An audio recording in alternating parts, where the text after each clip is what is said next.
Bonsoir à tous et dans l'actualité ce soir. Il y a bientôt 20 ans, la tempête Lothar dévastait la forêt de Haguenau et depuis si les arbres ont repoussé, son visage a changé. En pleine recrudescence d'actes antisémites, un réseau de bénévoles a été constitué pour veiller sur les cimetières israélites. Ce sont les veilleurs de mémoire. Mis en place en juin dans le Haut-Rhin, le dispositif est désormais étendu au Bas-Rhin. Et puis quand le ballon rond permet de s'insérer, à Mulhouse et désormais aussi à Strasbourg, le district d'Alsace de football et des clubs propose des entraînements gratuits à des personnes en situation de précarité. Et on commence tout de suite avec ce rassemblement symbolique du Conseil départemental du Bas-Rhin contre l'antisémitisme et le racisme. Les 45 élus et des représentants des cultes religieux se sont retrouvés ce matin en ouverture des séances plénières. Un rassemblement qui fait suite à la recrudescence d'actes haineux en Alsace ces derniers mois. Des tags ont été notamment découverts ce week-end sur le campus de l'Université de Strasbourg et 3 conseillers départementaux ont vu leur domicile dégradé ces derniers mois. On écoute tout de suite Frédéric Bierry, le président du Conseil départemental du Bas-Rhin. Quand on veut s'opposer à un élu, on s'oppose à lui en se présentant à une élection, pas en l'attaquant personnellement dans sa vie personnelle, bien évidemment. Mais au-delà de l'élu, c'est bien évidemment tous les actes des lieux publics, les mairies, les églises, les cimetières israélites. On voit que cette démarche prend de l'ampleur et ça, c'est inquiétant. Moi qui suis né à côté du camp de Schirmeck-Labrock, au pied du Struthof, je mesure bien ce que la haine génère en général. La haine, l'antisémitisme, le racisme, la xénophobie, ça génère toujours des souffrances, de la violence, des guerres, des morts, et les pauvres sont encore plus pauvres. Donc aujourd'hui, penser que c'est en ayant des actes contre les autres qu'on pourrait régler les problèmes dans notre société, je crois que c'est un leurre. Et je pense que c'est important que nos concitoyens prennent conscience de la gravité des faits aujourd'hui qui se déroulent en Alsace. Et cette séance plénière a aussi été marquée par l'adoption d'un dispositif appelé Veilleurs de mémoire. Déjà en vigueur dans le Haut-Rhin depuis le mois de juin, il vise à garder un œil sur les quelques 60 cimetières israélites de la région grâce à un réseau de bénévoles. Plus d'informations, Adrien Laby. Le cimetière israélite de Winsenheim a ses habitués.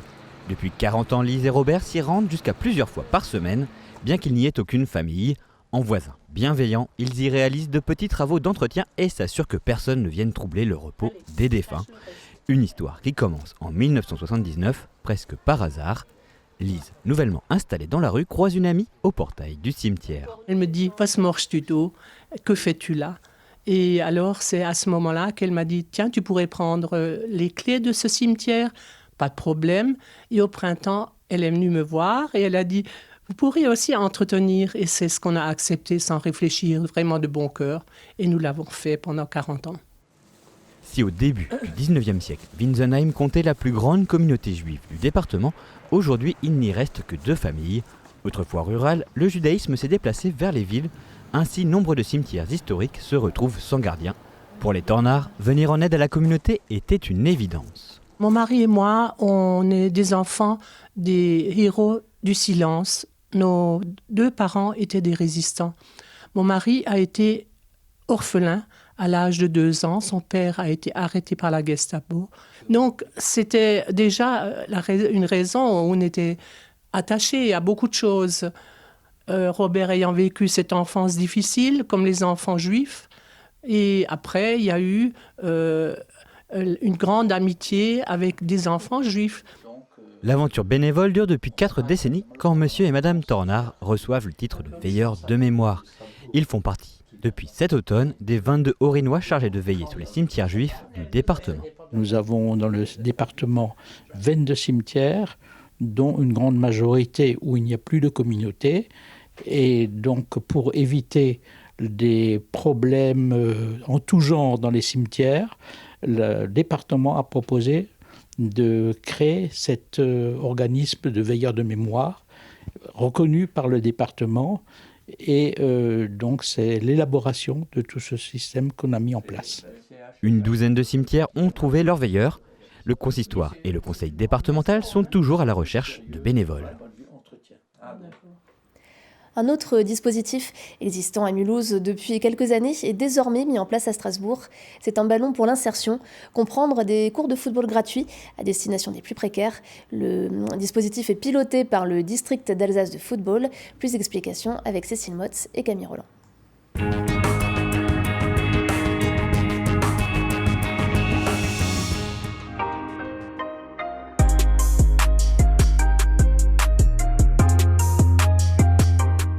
Certains sont strasbourgeois, d'autres viennent d'un peu plus loin.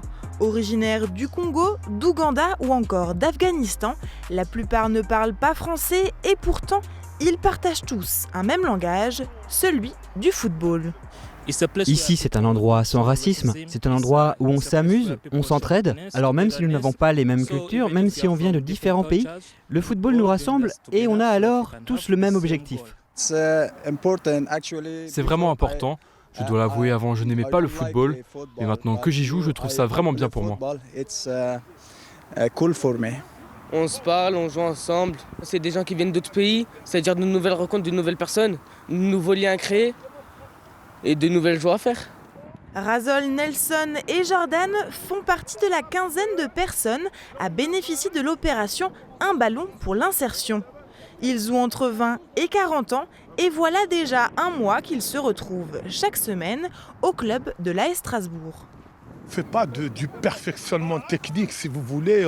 On fait de l'animation. Donc, comme vous avez vu, c'est des exercices simples de conduite de balle, de dribble, de passe. Et puis, on finit toujours par des jeux. Et à chaque but encaissé, soit c'est 2-3 pompes, soit c'est une danse pour donner un peu de sourire aux jeunes. Ils viennent pour ça. Et on souhaite à chaque fois qu'ils aient en permanence ce sourire. Ballon rouge! Allez, ça joue, c'est parti! Après 1 heure d'exercice, c'est l'heure du match. Ce matin, égalité parfaite, 6 partout.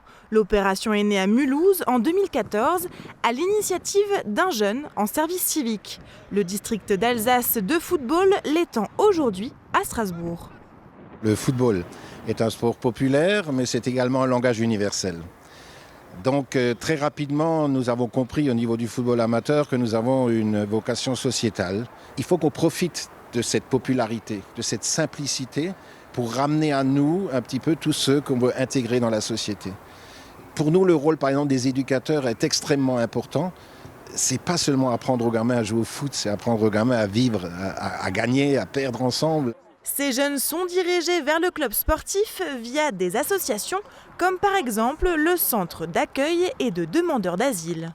Au fur et à mesure des séances, on a par exemple des gens qui sont par exemple isolés, donc des gens qui sont arrivés en France seuls et qui au bout de quelques séances ont déjà tissé des liens avec d'autres joueurs ou même avec des gens de l'équipe d'animation aussi. En fait, dans l'idée de la rencontre, d'échanger, d'apprendre le français, de découvrir aussi leur environnement. Et les plus passionnés peuvent même obtenir leur licence, avec dorénavant 2 clubs partenaires, l'un dans le Haut-Rhin et l'autre dans le Bas-Rhin. Des tournois 100% alsaciens sont déjà en préparation.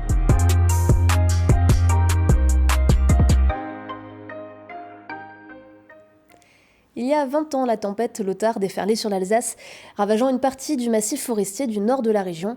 Depuis, si la nature a repris ses droits, un gros travail a été mené par les forestiers. La ville de Haguenau vous propose de se replonger dans cet épisode à travers des témoignages, des visites, des conférences et des ciné-débats. Fanny Kunz. Dimanche 26 décembre 1999, les Alsaciens s'apprêtent à passer un moment agréable au lendemain de Noël. Mais vers 11h du matin, le vent se lève et n'est pas prêt de s'arrêter de souffler. Approchant les 170 km/h, la tempête Lothar est dévastatrice.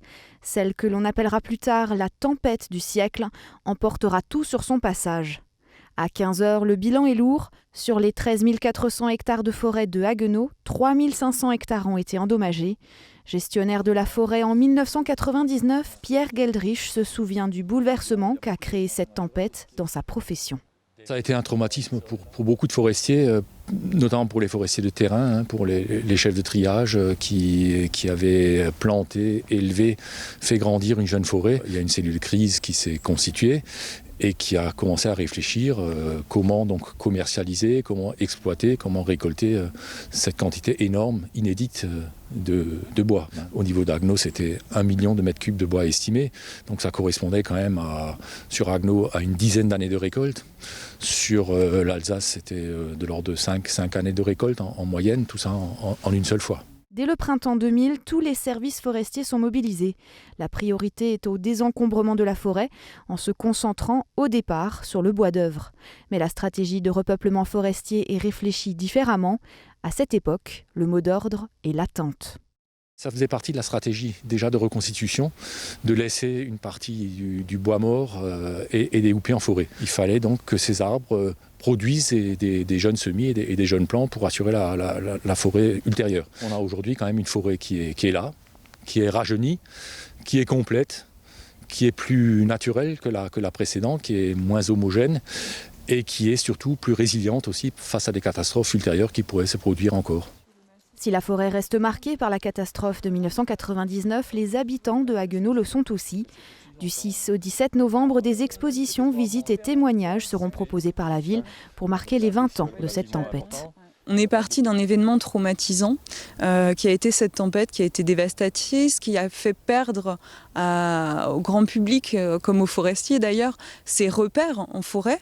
Aujourd'hui, on a un nouveau paysage, on a une forêt qui est différente. L'objectif, c'est de permettre au grand public de comprendre comment on est arrivé à ce nouveau faciès forestier, mais aussi de mettre en lumière le travail que les forestiers ont mené maintenant depuis 20 ans pour reconstituer cette forêt. Aujourd'hui, les agents forestiers accompagnent la forêt qui se refait une santé.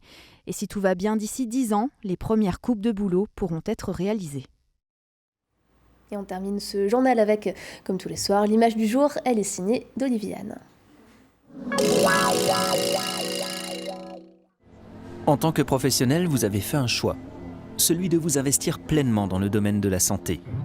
À Mulhouse, vous trouverez le cadre de vie idéal pour vivre votre passion. Face à la pénurie de médecins urgentistes à Mulhouse, tous les moyens sont bons pour tenter d'y remédier. Jean Rotner, le président du Grand Est, y a repris du service. Et depuis quelques jours, c'est un clip à la gloire de la ville qui est diffusé sur YouTube. Son titre est sans équivoque « Professionnels de santé, choisissez Mulhouse ». L'objectif est de le diffuser dans les facultés de médecine du Grand Est, les instituts de formation aux métiers de la santé et aux associations de jeunes médecins. Aujourd'hui, il affichait près de 3000 vues.